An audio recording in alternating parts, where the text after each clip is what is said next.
I'll never forget the exact time, 3:47 p.m. on November 6th, 2024. That's the moment my family's world turned upside down.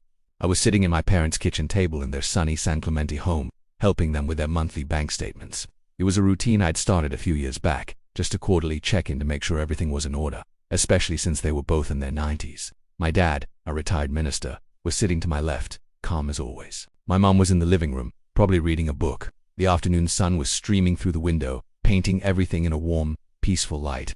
It felt completely, utterly normal. And then, I opened the first statement. It was for their Chase Sapphire checking account, the one ending in 5,652. I glanced at the available balance. $16,013.02. My stomach just dropped. It felt like the floor had vanished from beneath me. I remembered clearly, just last month, it was over $30,000. I turned to my dad, trying to keep my voice steady. "Dad, what happened to this account?" He looked up from his newspaper. "What do you mean?" "The balance," I said, my voice starting to shake a little. "It's down to 16,000. Where did the rest of the money go?" He looked genuinely confused. "I don't know, let me see that." I handed him the statement. I watched his face as his eyes scanned the pages. His usual warm expression faded, replaced by a look of disbelief. His face went pale. That's when I knew something was terribly wrong. I took the statement back and decided to go through it, line by line. The first transaction that caught my eye was from October 21st. It was a check, number 158, for $900. The payee was someone named Stephanie Carey. "Oh," I asked him, "Dad, did you write a check to a Stephanie Carey who?" He frowned. "Who?" "Stephanie Carey." "Oh," I repeated, "for $900. He shook his head firmly. "I've never heard of that person in my life." My heart started to beat faster. I kept reading. October 22nd, 2 checks back to back. Check number 164, $1,300, and check number 161 for $1,000. Both were made out to a Damian Marcufo. "Damian Marcufo?" I asked, already dreading the answer. "Did you?" He cut me off. "No, I don't know these people." It was like a nightmare unfolding on paper. The next day, October 23rd, was even worse. Check number 162 for $2,000, again to Damian Marcufo, and then another one. Check number 142 for $500, this time to an Evelyn Rojas. The names just kept coming. Unfamiliar names attached to large sums of our family's money. October 25th was a gut punch. 3 checks, all cleared on the same day. Check number 165 for $2,500 to Damian Marcufo. Check number 166, same amount, same person, and then check number 167, another $2,500, but to a Joseph Briones.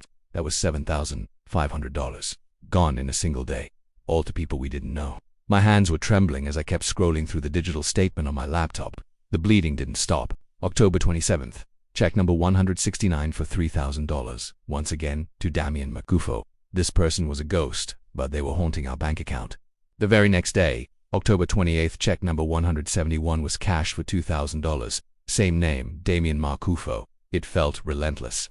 On October 29th, there were 2 more checks. Number 172 for $3,000 and number 173 for another $3,000. Both to Damian Marcufo, $6,000 drained in one day. 2 checks. I looked at my dad, who just sat there looking completely defeated. The color had drained from his face. This was his life savings. The money he and my mom had worked their entire lives for, vanishing into thin air. But the horror wasn't over. As I scrolled further, I realized it wasn't just forged checks. Then I saw the ACH debits, the electronic withdrawals that don't require a physical check. My blood ran cold. This was a whole different level of violation. The first one was from October 8th, an online purchase from Walmart.com for $609.57. I looked at my dad. "Did you order something from Walmart online?" He shook his head. "You know, we don't shop online. We don't even know how." And he was right. They were from a generation that preferred to go to a store to see and touch what they were buying.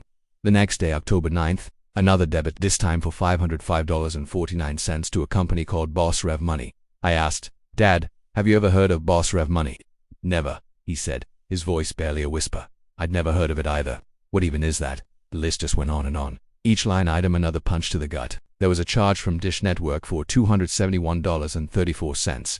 My parents have never had Dish Network. They've had the same cable provider for over 20 years. Then, a bill from the city of San Jacinto for $156.44. They don't live in San Jacinto. They've lived in the same house in San Clemente for nearly 3 decades. But the one that truly made me sick to my stomach was a payment to Southern California Edison for $1,346.38. It was an electricity bill, but for an address they don't own. Someone had stolen their banking information and was paying their own utility bills with my parents' money. The sheer audacity of it was staggering. By this point, I was just numb. I had uncovered thousands upon thousands of dollars in fraudulent charges in just a few minutes. This wasn't just a stolen credit card. This was a full-scale invasion of their financial lives. Someone had their checking account number, their routing number, and it seemed a stack of their checks. They were systematically draining every penny they could. We were looking at check fraud, identity theft, and elder fraud all rolled into one catastrophic mess. My parents, who had lived their lives with integrity and trust, had become targets. They were vulnerable, and some faceless criminals had exploited that vulnerability in the most cruel way imaginable. That afternoon, the sun still shone through the window, but the warmth was gone. The peaceful kitchen had become the scene of a crime. That day, November 6th, wasn't just another day. It was the day our fight began. A fight to reclaim what was stolen. A fight for justice. And a fight to protect other families from going through the same nightmare. This is just the beginning of our story.